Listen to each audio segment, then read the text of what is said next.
Hi, my name is Maddie, and in this video I'm going to talk about my EPIK timeline from when I sent in my application to when I was placed. So let's go. So first, a little information about me.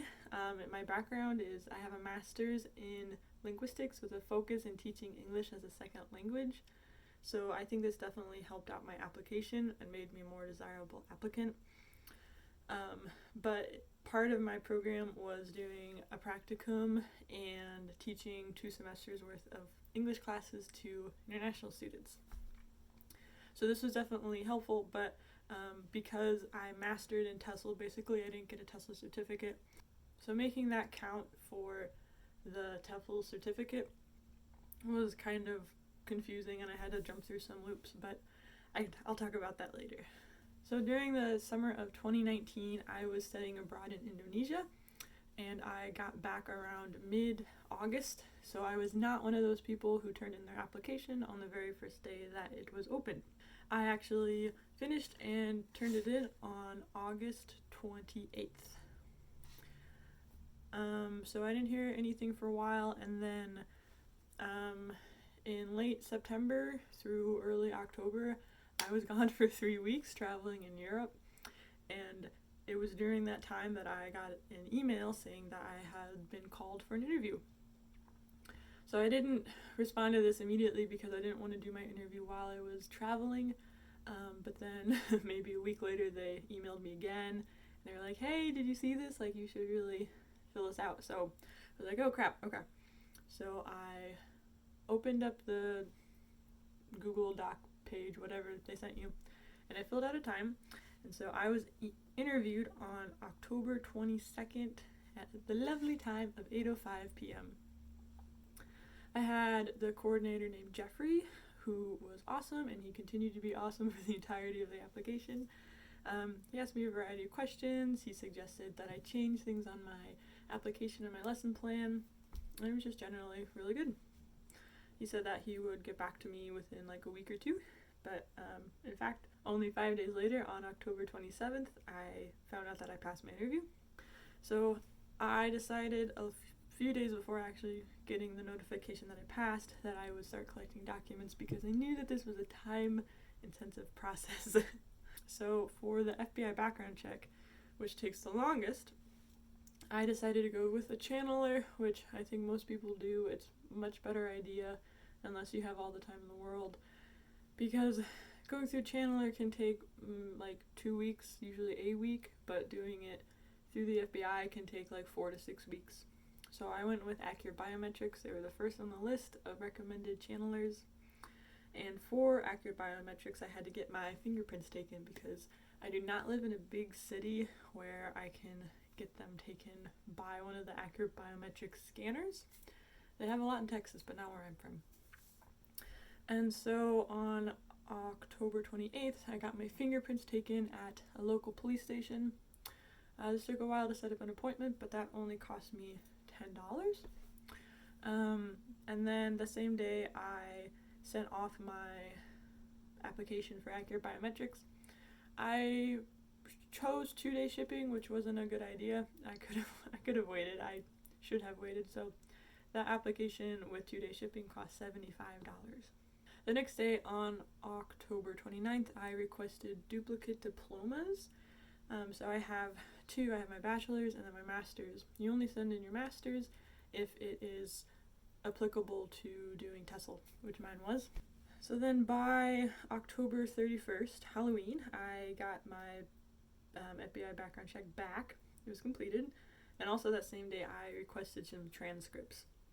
Luckily my school was great, and neither my duplicate diplomas nor my transcripts cost any extra money. Sometime around the end of October, I don't exactly remember what day, but I got my letters of recommendation from my supervisor when I was teaching English, and also from my methods of TESOL teacher. So we're into November now, and I did the not smart thing of not reading the entire packet that EPIK gives you because I thought I had to get my diplomas and my FBI background check apostilled by the government in Washington, D.C. but that's not the case. You only need your background check to be apostilled by Washington, D.C. Your diplomas need to be apostilled by your state government. So I only found this out like November 10th, and I was kicking myself because I had already had my background check for about a week and a half, and I hadn't mailed it or anything. But either way, on November 11th I got my diplomas, and because I was feeling a time crunch, I decided to go through with an FBI Apostille service. So basically you send them your FBI background check and they do a walk-in service for you. It's much faster. So this service was $55. I don't remember the name, but I can put it in the description box. But because of the time crunch, I thought it was generally worth it. And then I realized once I got my diplomas that in addition to just getting diplomas, they need to be notarized diplomas. So I had to send them back to my school. Luckily, I could just walk in and be like, hey, can you notarize these? And they did. And so once those were notarized, on November 12th, I sent my diplomas off to my state government to be apostilled. Sometime after this, I got some copies of my application photo because you need 2 copies. I got those at CVS, and I think it cost me $1, not even. On November 18th, I received a letter from my academic advisor explaining how my degree was equivalent to, if not better than, a TESOL certificate.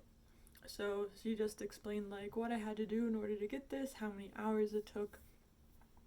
I also emailed her how many hours so she didn't have to do the math, so that was helpful for her.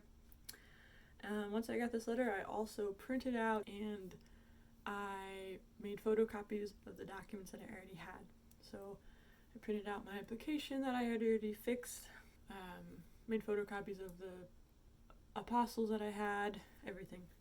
Alright, and then finally on November 26th, I got my apostille diplomas back in the mail. The total for that was only $10, shipping it to my state government. So once I got those back, that was the last thing I needed. I made photocopies of those, and then I made the 2 piles of documents, so the originals and then the copies. Paper clipped them all together, binder clips them all together, and then I went to UPS to ship them that same day on November 26th.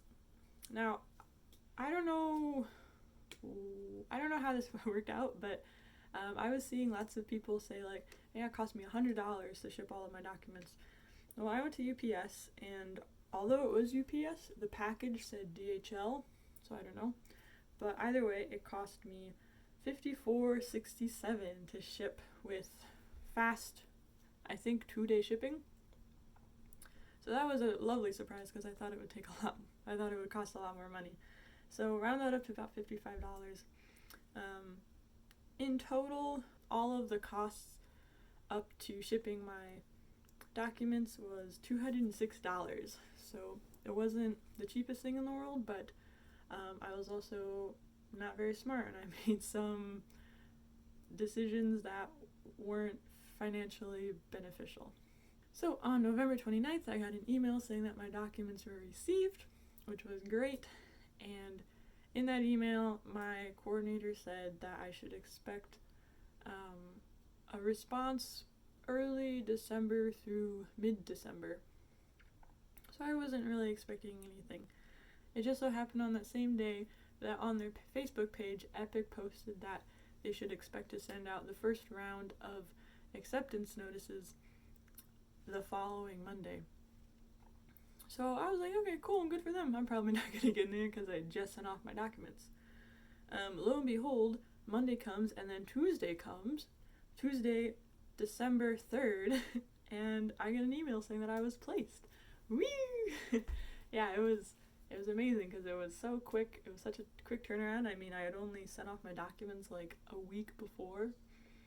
I had originally put Busan as my first choice place. I did not get Busan, but had I been able to put down a second choice, I would have chosen Jeonju, which I just happened to be placed in anyways. So the reason why I know exactly which city I'm placed in, even though it's not a metropolitan area, is because I'm placed in a national school, which I've come to find out is quite different, and there's some different structures on when you're notified about things with national schools. So I'll be excited to see what this means exactly going into the future. Alright, so that was my EPIK timeline from submitting the application to getting my placement.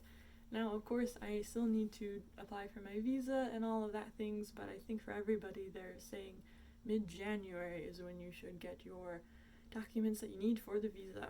So until then, I'll just have to wait and wait slightly impatiently. Alright, thanks for watching this video. I hope it was helpful to anybody wondering about timelines for this intake or even for spring of next year. I hope you have a good day and good luck for any applicants applying to the EPIK program. Bye bye!